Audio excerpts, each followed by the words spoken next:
Hello friends, welcome to my YouTube channel. आज की ये वीडियो घटनाचक्र पूर्वालोकन भारतीय इतिहास से संबंधित है। तो चलिए स्टार्ट करते हैं।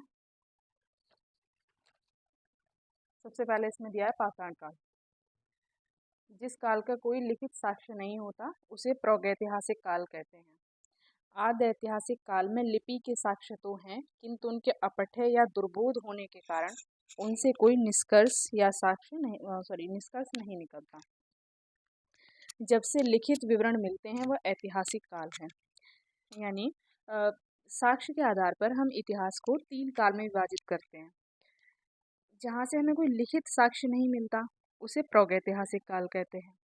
लेकिन ऐसा काल जहाँ पे हमें लिखित साक्ष्य तो मिलते हैं, यानी लिपि के साक्ष्य तो हमें प्राप्त होते हैं, किंतु वो जो साक्ष्य हैं उसे अभी हम समझ नहीं सकें कि वो क्या लिखा हुआ है। इस वजह से उस काल को हम ऐतिहासिक काल कहते हैं। और उससे आगे जो ऐतिहासिक काल जिसे कहते हैं वो कौन सा काल है, जिसमें हमें लिपि के साक्ष्य भी मिलते हैं और उसे हम समझ भी सकते हैं, तो वो ऐतिहासिक काल है। प्रागैतिहासिक काल के अंतर्गत पाषाणकालीन सभ्यता तथा आद्य विकास के अंतर्गत सिंधु घाटी सभ्यता एवं ताम्र पाषाणकालीन सभ्यता आती है। यानी प्रागैतिहासिक काल का एग्जाम्पल है पाषाण काल, जहाँ से हमें लिपि के साक्ष्य नहीं मिलते। वहीं आदि ऐतिहासिक काल का एग्जाम्पल है सिंधु सभ्यता और ताम्रपाषाण कालीन सभ्यता, जहाँ से हमें लिपि के साक्ष्य तो मिलते हैं, लेकिन वे साक्ष्य जो हैं, यानी वो जो लिपि है वो अभी तक समझी नहीं जा सकी है कि उसमें क्या लिखा है। ठीक है, यानी कोई भी अभी ऐसा निष्कर्ष नहीं निकाला जा सका है। तो और ये आहाड़ और जौरवी क्या है, ये ताम्रपाषाण कालीन सभ्यता के ही उदाहरण है। आहाड़ सभ्यता, जौरवी सभ्यता। जबकि 6ठी शताब्दी ईसा पूर्व के आसपास से ऐतिहासिक काल का आरंभ होता है। तो ऐतिहासिक काल का आरंभ कब से माना जाता है? 6ठी शताब्दी के आसपास से, छठी शताब्दी ईसा पूर्व के आसपास से। सर्वप्रथम 1863 ईस्वी में भारत में पाषाणकालीन सभ्यता का अनुसंधान प्रारंभ हुआ। यानी भारत में पाषाणकालीन सभ्यता का अनुसंधान कार्य कब से शुरू होता है? 1863 ईस्वी में। ठीक है। पाषाण निर्मित उपकरणों की अधिकता के कारण संपूर्ण पाषाण युगीन संस्कृति को 3 मुख्य चरणों में विभाजित किया जाता है। यानी सबसे पहले तो यही क्वेश्चन है कि भाई पाषाण काल को पाषाण काल ही क्यों कहते हैं? क्योंकि वहाँ वहाँ से हमें पाषाण निर्मित उपकरणों की मतलब अधिकता मिलती है। यानी पत्थरों से जो उपकरण बने थे वो अत्यधिक मात्रा में मिलते हैं, इसीलिए हम उस काल को पाषाण काल कहते हैं। और इन्हीं उपकरणों की विशेषता के आधार पर, यानी इन्हीं उपकरणों के विभाजन के आधार पर इस पाषाण काल को हम मुख्यतः 3 चरणों में विभाजित करते हैं। पुरापाषाण काल, मध्य पाषाण काल और नवपाषाण काल। और जो ये पुरापाषाण काल है इसको भी पुनः 3 भागों में विभाजित किया जाता है। पूर्व पुरापाषाण काल, मध्य पुरापाषाण काल और उत्तर पुरापाषाण काल। ठीक है, या फिर उच्च पुरापाषाण काल, जैसा कि यहाँ लिखा भी है। तो पूर्व पुरापाषाण काल की विशेषता क्या है? क्रोड़ उपकरण। यानी जो पत्थर के उपकरण थे वो कैसे थे? क्रोड़ उपकरण, और जिसके एग्जाम्पल है हस्त कुठार, खंडक एवं विदारणी। वहीं मध्य पुरापाषाण काल के जो पत्थर के उपकरण हैं उनको बोलेंगे हम फलक उपकरण। और उच्च पुरापाषाण काल में जो उपकरण मिलते हैं वे हैं तक्षणी एवं खुरचनी उपकरण। और ये सर्वप्रथम जो साक्ष्य हैं पत्थरों के उपकरणों के, वो कहाँ से मिलते हैं? पंजाब की सोहन घाटी, जो वर्तमान पाकिस्तान में पड़ती है। सर्वप्रथम पंजाब की सोहन घाटी से चापर चाबिंग पेबुल संस्कृति के उपकरण प्राप्त हुए हैं। तो चापर चापिंग पेबुल क्या है? ये पाषाण निर्मित उपकरण है। सर्वप्रथम अगर हम इंडिया की बात करें, प्रेजेंट का जो इंडिया है, सर्वप्रथम तमिलनाडु के चेन्नई के समीप बदमदुरई तथा अतिरमपक्कम से हैंड एक्स संस्कृति के उपकरण प्राप्त हुए हैं। तो इंडिया में क्या मिला है? सर्वप्रथम वो मिला है हमें कुल्हाड़ी। कहाँ से मिली है? तमिलनाडु से। तमिलनाडु के जो चेन्नई है उसके समीप पड़ता है बदमदुरई और अतिरमपक्कम। ठीक है। इस संस्कृति के अन्य उपकरण हैं क्लीवर और स्क्रेपर। तो ये क्लीवर और स्क्रेपर क्या है? ये भी पाषाण निर्मित उपकरण है, क्लीवर और स्क्रेपर। भारतीय भूवैज्ञानिक सर्वेक्षण, जो जियोलॉजिकल सर्वे ऑफ इंडिया है, उसके एक वैज्ञानिक थे जिनका नाम था रॉबर्ट ब्रूस फुट। जो कि ब्रिटिश भूवैज्ञानिक थे और पुरातत्वविद थे। इन्होंने ही जो ये हैंड एक्स मिली थी इसकी खोज की थी। तो ये 1863 में रॉबर्ट ब्रूस फुट ने तमिलनाडु के चेन्नई के पास पल्लवरम नामक स्थान से पहला हैंड एक्स प्राप्त किया था। तो सर्वप्रथम कुल्हाड़ी खोज जो की थी वो किन्होंने की? रॉबर्ट ब्रूस फुट ने। कहाँ से? तमिलनाडु के पल्लवरम से। और उन्हीं के एक मित्र थे विलियम किंग। इन्होंने अतिरम पक्कम से पूर्व पाषाण काल के उपकरण खोज निकाले। ठीक है। और उसके बाद वर्ष 1935 में डी टेरा के नेतृत्व में येल कैम्ब्रिज अभियान दल ने सोहन घाटी में सबसे महत्वपूर्ण अनुसंधान किए। बेलन घाटी में इलाहाबाद विश्वविद्यालय के जीआर शर्मा के निर्देशन में अनुसंधान किया गया। तो ये बेलन घाटी पड़ता है प्रयागराज वाले क्षेत्र में। ठीक है। तो ये यूपी स्पेशल का भी क्वेश्चन हो गया। तो क्वेश्चन आता है कि यूपी में सर्वप्रथम अनुसंधान कार्य किसने किया, मतलब पाषाण काल संबंधी? तो वे जीआर शर्मा के निर्देशन में हुआ। और कहाँ पे हुआ? बेलन घाटी में। ठीक है। जहाँ से हमें क्या प्राप्त हुआ, यानी बेलन घाटी से हमें क्या प्राप्त हुआ?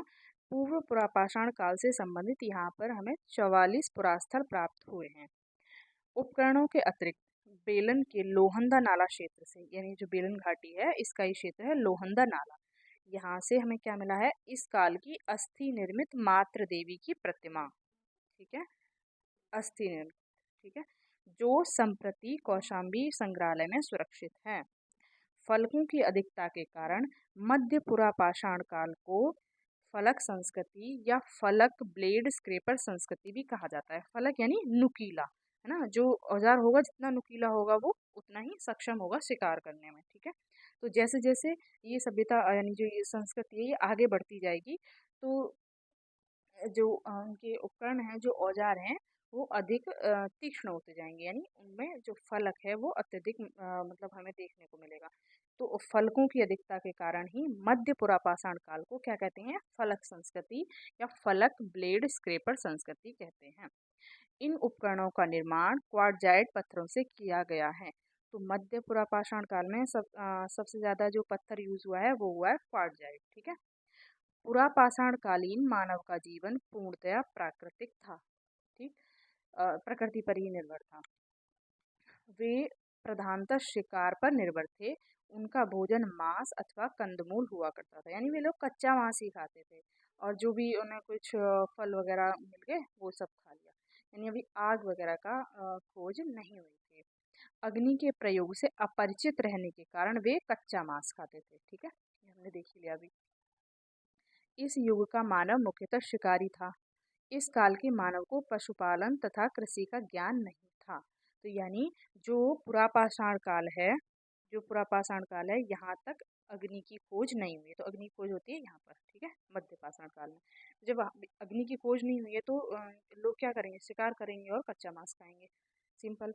भारत में मध्यपाषाण काल के विषय में जानकारी 1867 ईस्वी में हुई। तो पुरापाषाण काल की जानकारी मिलती है हमें 1863 से और मध्यपाषाण काल की जानकारी मिलती है 1867 से। अब ये किन्होंने की? ये की थी आर्कीबाल्ड कैंपबेल कार्लाइल ने। तो मोस्टली वर्ड आता है कार्लाइल, तो ये कार्लाइल शब्द याद रखना है हमें। किस क्षेत्र से इन्होंने मध्यपाषाण काल के साक्ष्य प्राप्त किए?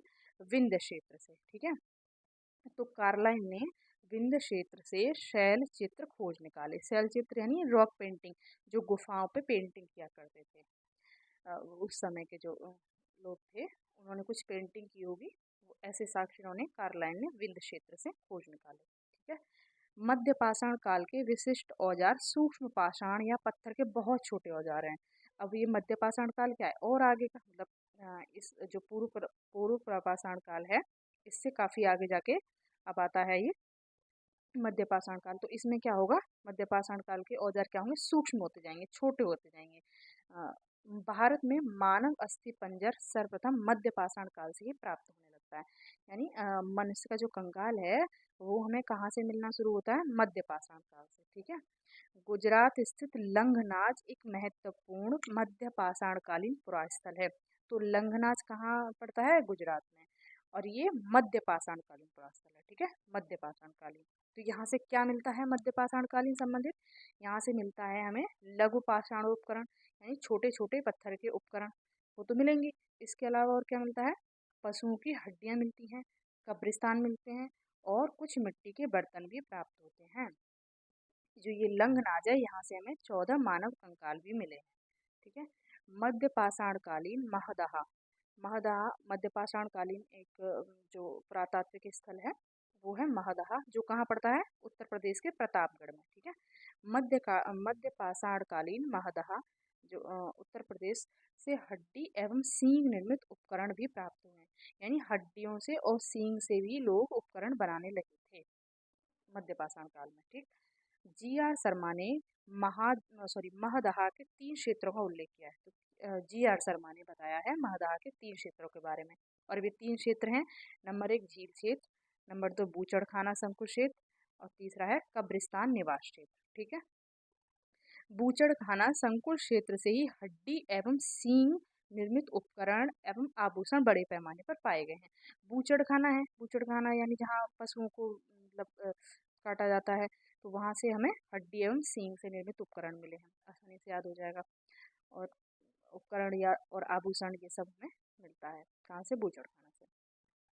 फिर डॉक्टर जयनारायण पांडे हैं, इनकी एक बुक है पुरातत्व विमर्श। ठीक है। तो मतलब अगर बुक भी आ जाए कि पुरातत्व विमर्श किसकी पुस्तक है, तो वो है जयनारायण पांडे की। तो डॉक्टर जयनारायण पांडे द्वारा लिखित पुस्तक पुरातत्व विमर्श में महदहा, सराय नाहर राय एवं दमदमा तीनों ही स्थलों से हड्डी के उपकरण एवं आभूषण पाए जाने का उल्लेख है। ठीक है। तो डॉक्टर जयनारायण जो है महदहा, सराय नाहर और दमदमा, इन तीनों से ही हड्डी के उपकरण और आभूषण पाए जाने के बारे में मतलब विवरण देते हैं। और जबकि अभी हमने इनका देखा तो जी आर शर्मा का ये महदहा के बारे में बताते हैं। ठीक। दमदमा में किए गए उत्खनन के फलस्वरूप पश्चिमी तथा मध्यवर्ती क्षेत्रों से कुल मिलाकर 41 मानव संसाधन ज्ञात हुए हैं। ठीक है। अभी हमने देखा था गुजरात के लंगनाज में कितने मिले थे? 14 मानव कंकाल। और दमदमा में कितने मिले? 41। ठीक है। तो 14 से पलट दो, 41 हो गया। इन शवाधानों में 5 शवाधान युग्म शवाधान है, यानी जो शवों का अंतिम संस्कार हुआ है उसमें 5 जो शवाधान है वे कैसे हैं? युग्म शवाधान, यानी 2-2 लोगों को। 5 शवाधान ऐसे हैं जहाँ पे युग्म शवाधान है। ठीक है। 2 कंकाल मिले हैं एक साथ, और एक शवाधान में तो 3 मानव कंकाल एक साथ मिले हैं। तो शेष शवाधानों में एक एक कंकाल है। इस प्रकार कुल मानव कंकाल 48 मिले हैं, और जबकि समाधान कितने हैं? 41। ठीक है। ये एग्जैक्ट संख्या पूछ ली जाती है, ये याद रखना है। यहाँ कितने समाधान? 41, और लंगनाज में 14। ठीक। यहाँ की कब्रें यानी समाधि सॉरी सराय नाहर राय से ऐसी समाधि मिली है जिसमें 4 मानव शव एक साथ दफनाए गए थे। ठीक है। सराय नाहर राय से ऐसी समाधि मिली जिसमें 4 मानव शव एक साथ दफनाए गए हैं। यहाँ की कब्रें आवास क्षेत्र के अंदर स्थित थी, यानी जो कब्रें थी उनके लिए कोई अलग स्थान नहीं निर्धारित नहीं था, अपने आवास के अंदर ही लोग व्यक्तियों को दफनाया करते थे। कब्रें छिछली तथा अंडाकार थी। विंध्य क्षेत्र के लेखइया के शिलाश्रय संख्या 1 से मध्य पाषाणिक लघु पाषाण उपकरणों के अतिरिक्त 17 मानव कंकाल प्राप्त हुए हैं। तो सबसे पहले तो इसमें क्या ध्यान रखना है कि लेखइया कहाँ पड़ता है? विंध्य क्षेत्र में। और इसका जो शिलाश्रय संख्या 1 है, शिलाश्रय यानी जहाँ पे लोग रहते थे, जिस गुफा में लोग रहते थे, जो शिला उनका आश्रय स्थल था। ठीक है। तो शिलाश्रय संख्या 1 से मध्य पाषाणिक लघु पाषाण उपकरणों के अतिरिक्त हमें 17 मानव कंकाल भी मिले। ठीक। जिनमें से कुछ सुरक्षित हालत में हैं तथा अधिकांश शत-विशत अवस्था में हैं। अमेरिका के ओरेगोन विश्वविद्यालय के जॉन आर लुकास के अनुसार लेखइया में कुल 27 मानव कंकालों की अस्थियां मिली हैं। पशुपालन का प्रारंभ मध्य पाषाण काल में हुआ। तो पशुपालन कहाँ से शुरू होता है? मध्य पाषाण काल से। पशुपालन के साक्ष्य कहाँ से मिलते हैं? पशुपालन के साक्ष्य भारत में आदमगढ़, आदमगढ़ पड़ता है मध्य प्रदेश में। ठीक है। और बागोर, बागोर यानी राजस्थान के भीलवाड़ा में, यहाँ से हमें पशुपालन के साक्ष्य मिलते हैं। ठीक है। तो क्वेश्चन आए कि पशुपालन के सर्वप्रथम साक्ष्य में कहाँ से मिलते हैं? सबसे पहले तो मध्य पाषाण काल से, और मध्य पाषाण काल के कौन से स्थल हैं? वे हैं आदमगढ़ और बागोर। मध्य पाषाण काल के मानव शिकार करके, मछली पकड़कर और वस्तुओं का संग्रह कर पेट भरते थे। ठीक है। यानी लोग यहाँ पे खाद्य वस्तुओं का संग्रह करने लगे हैं, तो संग्रह संबंधी भी साक्ष्य हमको मिलते हैं यहाँ पे। और शिकार तो खैर करते ही थे। मध्य प्रदेश के रायसेन जिले में स्थित भीमबेटका प्रागैतिहासिक शैल चित्रकला का श्रेष्ठ उदाहरण है। तो भीमबेटका कहाँ पड़ता है? मध्य प्रदेश के रायसेन जिले में। तो ये किस चीज़ का उदाहरण है? शैल चित्रकला का, यानी जो गुफाएं थी पत्थरों की, उस पर लोगों ने चित्रकारी की थी। अब तक 700 से अधिक शिलान्यास प्राप्त हुए हैं।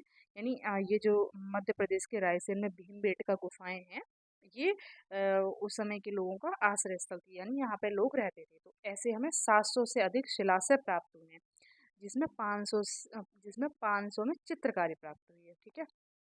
इनमें से यूनेस्को ने 243 को क्रमांकन प्रदान किया है। क्रमांकन यानी 1 नंबर गुफा, 2 नंबर, 1 नंबर शिलाश्रय, 2 नंबर शिलाश्रय, इस तरीके से। ठीक है। यूनेस्को ने भीमबेटका शैल चित्रों को विश्व विरासत सूची में सम्मिलित किया है। देखो ये इम्पोर्टेंट है, इसको ध्यान रखना है। सर्वप्रथम खाद्यान्नों का उत्पादन नवपाषाण काल में प्रारंभ हुआ।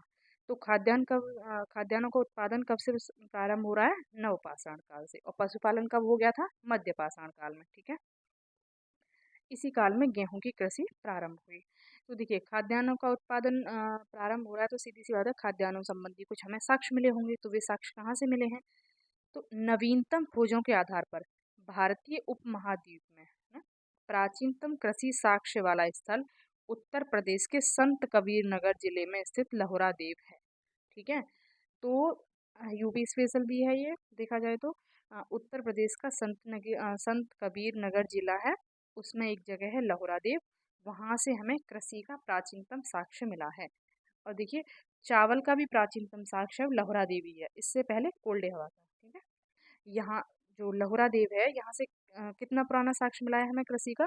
9000 ईसा पूर्व से 7000 ईसा पूर्व मध्य के चावल के साक्ष्य प्राप्त हुए हैं।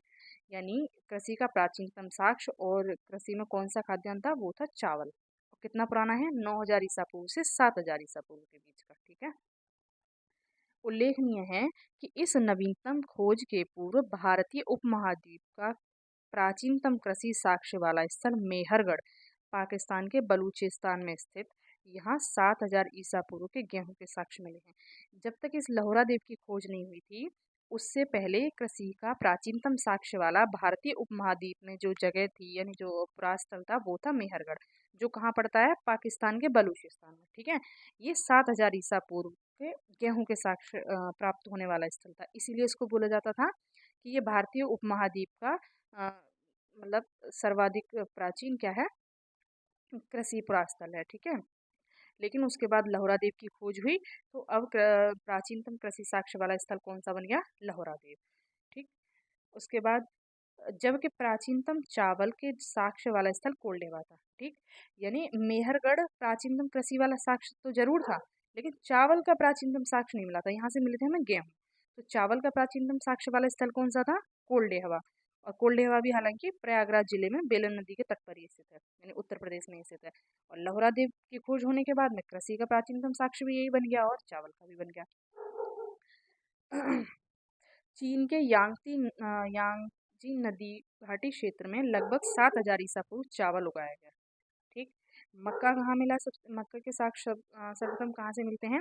तो मक्का लगभग 6000 ईसा पूर्व का प्रथम साक्ष्य मैक्सिको में पाया गया। ठीक है। मेहरगढ़ में पाषाण संस्कृति से लेकर हड़प्पा सभ्यता तक के सांस्कृतिक अवशेष प्राप्त हुए हैं। तो मेहरगढ़ में क्या है? हमें क्या मिला है? पाषाण संस्कृति से लेकर हड़प्पा सभ्यता तक। मेहरगढ़ अभी हमने यहाँ भी देखा था, लहोरा देव से पहले प्राचीनतम कृषि साक्ष्य वाला क्षेत्र था। ठीक है। कहाँ पड़ता है ये? पाकिस्तान के बलूचिस्तान में। ठीक। मानव कंकाल के साथ कुत्ते का कंकाल हमें बुर्ज होम, जम्मू कश्मीर से प्राप्त हुआ है। तो क्वेश्चन आ जाए कि मानव के कंकाल के साथ कुत्ते का कंकाल जो है कहाँ मिला है? तो वो मिला है बुर्ज होम। और बुर्ज होम कहाँ पड़ता है? जम्मू कश्मीर में। गर्त आवास के साक्ष्य भी यहीं से प्राप्त हुए। गर्त आवास यानी लोग जमीन के अंदर जो रहते थे गड्ढा बना के। ठीक है। गर्त आवास के साक्ष्य हमें कहाँ से मिले हैं? बुर्ज होम। ठीक है। इस पुरास्थल की खोज किसने की थी? 1935 में डी टेरा एवं पीटरसन ने। ओके। गुफर काल जम्मू एवं कश्मीर में स्थित नवपाषाणिक स्थल है। गुफर काल तो मेहरगढ़ हमने देखा भी, बलूचिस्तान वाला, ये पाषाण संस्कृति से लेकर हड़प्पा सभ्यता तक है। और बुर्ज होम जो है ये पाषाणकालीन सभ्यता जो पुरापाषाण मध्य पाषाण काल संबंधित है। और गुफर काल नवपाषाणिक स्थल है। और गुफर काल भी कहाँ पड़ता है? जम्मू कश्मीर में। गुफर काल का अर्थ होता है कुलाल अर्थात कुम्हार की गुफा। यहाँ के लोग कृषि एवं पशुपालन का कार्य करते थे। वो हमने देख लिया, नवपाषाण काल में लोग पशुपालन और कृषि करने लगे थे। यहाँ के लोग कृषि एवं पशुपालन का कार्य करते थे। चिरांद कहाँ है? बिहार में। तो चिरांद बिहार के सारण जिले में स्थित है। यहाँ से नवपाषाणिक अवशेष प्राप्त हुए हैं। देखिए ये ना जो जगह है इनको ऐसे करके पूछा जाता है कि भाई ये चिरांद है तो ये नवपाषाणिक स्थल है या मध्य पाषाणिक, तो ऐसे करके याद रखना है। तो चिरांद क्या है? नवपाषाणिक। और गुफर काल क्या है? नवपाषाणिक स्थल। चिरांद से हमें क्या मिला है? यहाँ से हड्डी के अनेक उपकरण प्राप्त हुए हैं। यहाँ से प्राप्त उपकरण हिरण के सींगों से निर्मित हैं। ठीक है। नवपाषाणिक युगीन दक्षिण भारत में मृतक को दफनाने के स्थल के रूप में बृहत पाषाण स्मारकों की पहचान की गई है। यानी बड़े बड़े पत्थरों को ढका जाता था, जो कब्र होती थी उसके ऊपर। ठीक है। तो बृहत स्मारकों की पहचान की गई है। नवपाषाण काल से संबंधित राख के टीले कर्नाटक में बेल्लारी जनपद में स्थित संगनकल्लू नामक स्थान से प्राप्त हुए हैं। तो नवपाषाण काल से संबंधित राख के टीले यानी राख के ऐसे टीले मिले हैं जो नवपाषाण काल से संबंधित है। तो वो कहाँ कहाँ मिले हैं हमें? कर्नाटक का बेल्लारी जिला है, उसमें एक जगह है संगनकल्लू। ठीक है। पिकलीहल, उतनूर आदि स्थलों से भी राख के टीले मिले हैं। ये भी कर्नाटक में ही पड़ते हैं, मतलब दक्षिण भारत में ही पड़ते हैं, पिकलीहल और उतनूर। ये राख के टीले नवपाषाण युगीन पशुपालक समुदाय के मौसमी शिविरों के जले अवशेष हैं। तो जो ये राख के टीले हैं ये किस चीज़ के मतलब राख के टीले किसके अवशेष हैं? जो पशुपालक समुदाय होते थे उनके जो मौसमी शिविर, यानी एक मौसम में इस जगह रह लिए, दूसरे मौसम में ये कहीं और रह लिए, तो जब ये इस आवास को छोड़ के दूसरे आवास पे जाते थे उसमें आग लगा देते होंगे। तो मौसमी शिविरों के जले अवशेष हैं। आग का उपयोग नवपाषाण काल की महत्वपूर्ण उपलब्धि थी। तो आग का उपयोग नवपाषाण काल की महत्वपूर्ण उपलब्धि थी। ठीक है। तो आज की क्लास यहीं तक। अभी हमने ये देखा पाषाण काल में पाषाण काल को 3 कालों में विभाजित किया गया: पुरापाषाण काल, मध्य पाषाण काल और नवपाषाण काल। पुरापाषाण काल में ऐसी कोई खास मतलब कोई खोज या ऐसा कुछ हुआ नहीं, सीधे सीधे शिकार पे ही निर्भर थे। मध्य पाषाण काल में थोड़ा बहुत कृषि होने लगती है और जो उपकरण थे वो थोड़ा सा मतलब उनके उनमें फलक बनाए जाने लगे, थोड़ा हल्के बनने लगे। और नवपाषाण काल में महत्वपूर्ण खोज क्या होती है? आग की खोज। ठीक है। इससे आगे का नेक्स्ट वीडियो में। Thank you.